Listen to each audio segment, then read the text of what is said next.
अमरीकी सदर Donald Trump ने एक और अमन मुआहदा कर दिया। अज़रबैजान और आर्मीनिया के दरमियान जंगबंदी हो गई। अमरीकी सदर डोनाल्ड ट्रंप के अज़रबैजान और आर्मीनिया के सरबराहान के साथ न्यूज़ कॉन्फ्रेंस कहा कि दोनों ममालिक के सरबराहान ने जंगबंदी का यकीन दिलाया है। मस्जिद का जब मैंने सदारत संभाली दुनिया में आग लगी हुई थी।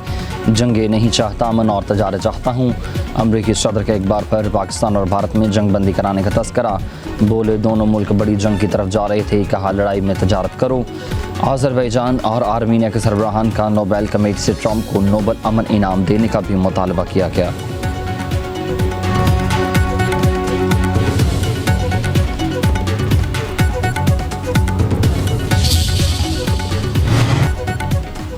फील्ड मार्शल सईद आसिम मुनीर का खौफ, मोदी ने ट्रंप की दावत को ठुकरा दिया। अमरीकी जरीदे ब्लूमबर्ग का दावा। कहा भारतीय वज़ीर-ए-आज़म नरेंद्र मोदी ने 17 जून को अमरीकी सदर डोनाल्ड ट्रंप को खाने की दावत ठुकरा दी। मोदी को खदशा ये था कि कहीं ट्रंप उनकी मुलाकात फील्ड मार्शल सईद आसिम मुनीर से न करा दे। रिपोर्ट के मुताबिक सदर ट्रंप और वज़ीर-ए-आज़म मोदी के दरमियान 35 मिनट तवील फ़ोन कॉल हुई, जो तल्ख़ माहौल में हुई और अमरीका और भारत के ताल्लुकात में कशीदगी का आगाज़ हुआ। इसी तनाव के बाद अमरीकी सदर ने भारतीय मईशत को मुर्दा करा, रूस से तेल खरीदने पर पाबंदी लगाई और भारतीय दरामदात पर 50% टैरिफ आयद हुआ। ब्लूमबर्ग का कहना है कि ये वाक़या दोनों ममालिक के दरमियान ताल्लुकात में एक अहम मोड़ बनकर सामने आया।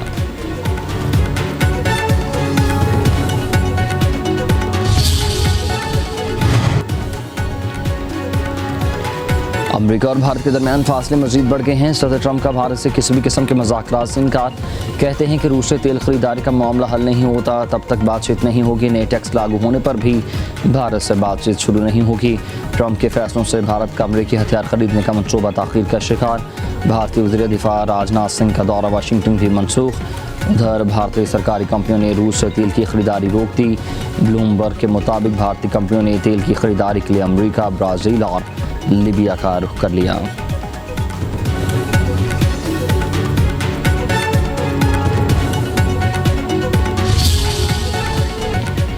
अफगान सरहद से खारिजियों की पाकिस्तान में दाखिल होने की कोशिशें, सिक्योरिटी फोर्सेस की भरपूर कार्रवाइयाँ। 33 दहशतगर्द मारे गए। ISPR के मुताबिक भारतीय स्पॉन्सर दहशतगर्दों ने पाक अफगान सरहद से बलोचिस्तान के शहर योब में दाखिल होने की कोशिश की। संबाजा में खारिजियों की नक़्ल हरकत का पता चलने पर सिक्योरिटी फोर्सेस ने बरवक्त और जरूरतमंदाना कार्रवाई की है। मारे जाने वाले खवारिज के कब्जा से बड़ी तादाद में असलहा, गोला बारूद और बारूदी मवाद बरामद। ISPR के मुताबिक इलाके में क्लियरेंस और सैनिटाइजेशन ऑपरेशन जारी है। सिक्योरिटी फोर्सेस मादरे वतन के दिफा के लिए पुरअज़्म है।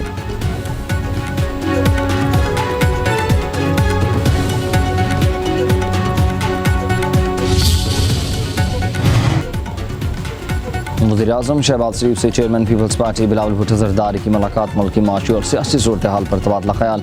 अहम अमूर पर मुशावरत। आसफा भुट्टो ज़रदारी और सेनेटर शहीद रहमान भी बिलावल भुट्टो के हमरा। बिलावल भुट्टो ज़रदारी की वज़ीर-ए-आज़म से उनके कज़न मियां शाहिद शफ़ी के इंतकाल पर इज़हार ताज़ियत।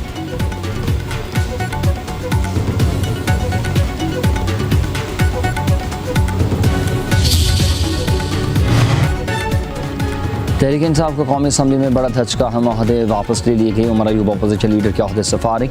पब्लिक अकाउंट्स कमेटी के फाइनेंस कमेटी से भी डीलिस्ट करा दिया गया। स्पीकर जल्द नए अपोजिशन लीडर के नाम के लिए तलब करेंगे। जरताज गुल का पार्लिमानी लीडर, अहमद चट्टा का डेप्टी पार्लिमानी लीडर का अहदा भी खाली। PTI के 7 अरकान असम्बली की 15 कायमा कमेटियों की रकनीत कैंसिल। साहबजादा हामिद रजा की कायमा कमेटी इंसानी हकूक़ की चेयरमैनशिप खत्म।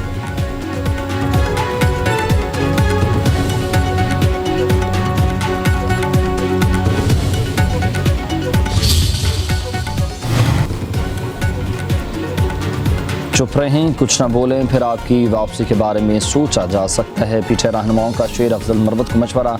ज़रा के मुताबिक PTI की पार्लिमानी पार्टी के इजलास में शेर अफजल मरवत की वापसी पर मशावरत हुई। बैरिस्टर गौहर समात मुतादिद रहनुमा शेर अफजल मरवत की पार्टी में वापसी पर राज़ी। पार्टी मरकज़ी रहनुमा शेर अफजल मरवत से मुताल्लिक़ अपने मौक़िफ़ बानी PTI के सामने रखेगी।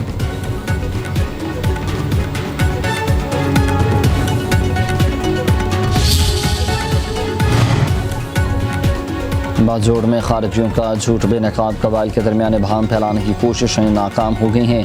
खारिज आबादी के दरमियान रहकर दहशतगर्दाना कार्रवाइयों में मुलविस हैं। सिक्योरिटी ज़रा के मुताबिक वज़ीर आला KP ने कबाइल के सामने 3 नकात रखे हैं। अफगान खारिजियों को इलाके से निकालने का कहा गया। खारिजियों को ना निकालने की सूरत में इलाका खाली कराने का हुक्म।